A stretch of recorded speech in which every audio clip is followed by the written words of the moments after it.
కశ్మీర్ పహల్గామ్ ఉగ్రదాడికి బాధ్యులైన వారిని కఠినంగా శిక్షించాలన్నారు AP CM Chandrababu. ఉగ్రదాడి ఘటన తనని తీవ్రంగా కలిచివేసిందన్నారు డిప్యూటీ సీఎం పవన్ కళ్యాణ్. ప్రాణాలు కోల్పోయిన కుటుంబాలకు కేంద్ర ప్రభుత్వం ఆదుకోవాలన్నారు మాజీ సీఎం జగన్మోహన్ రెడ్డి.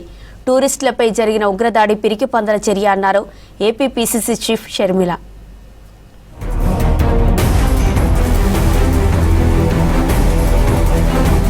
ఉగ్రవాద చర్యలు సమాజంపై మాయని మచ్చ అన్నారు ఏపీ సీఎం చంద్రబాబు. ఉగ్రవాదం హింసతో లక్ష్యాలేమీ సాధించలేరని ఎక్స్లో పోస్ట్ పెట్టారు. పహల్గామ్ ఉగ్రవాద చర్యకు బాధ్యులైన వారిని కఠినంగా శిక్షించాలన్నారు. కేంద్ర ప్రభుత్వానికి ఏపీ ప్రభుత్వం అండగా ఉంటుందన్నారు. ఉగ్రదాడిలో ప్రాణాలు కోల్పోయిన తెలుగు వాళ్లు చంద్రమౌళి, మధుసూదన్కు సంతాపం తెలియజేశారు. కాశ్మీర్ పహల్గామ్లో జరిగిన ఉగ్రదాడి తనను తీవ్రంగా కలిచివేసిందన్నారు AP deputy CM Pawan Kalyan. భారత ఐక్యతను ఉగ్రవాదం విచ్ఛిన్నం చేయలేదన్నారు. ఎప్పటికైనా న్యాయమే గెలుస్తుందన్నారు. భారత సాయుధ దళాలపై తనకు పూర్తి నమ్మకం ఉందని ఎక్స్ వేదికగా పోస్ట్ చేశారు. దాడిలో చనిపోయిన వారి కుటుంబాలకు సానుభూతి తెలుపుతూ జనసేన 3 రోజుల పాటు సంతాప దినాలు పాటించనున్నట్టు తెలిపారు పవన్.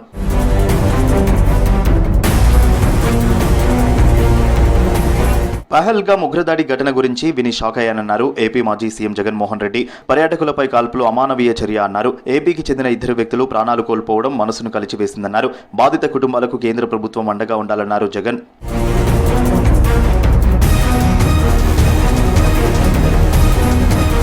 జమ్మూ కాశ్మీర్లో టూరిస్టులపై జరిగిన ఉగ్రదాడిని పిరికి పందల చర్య అన్నారు AP PCC chief Sharmila.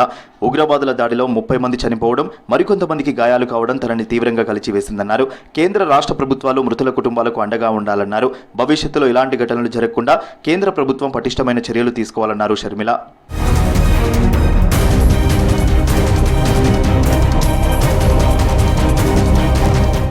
AP 10వ తరగతి పరీక్ష ఫలితాలు విడుదల చేశారు ఐటీ విద్యాశాఖ మంత్రి లోకేష్. ఈ ఏడాది 6,14,459 మంది విద్యార్థులు పరీక్ష రాయగా 4,98,585 మంది విద్యార్థులు ఉత్తీర్ణులయ్యారని తెలిపారు. 81.14% ఉత్తీర్ణత సాధించారన్నారు.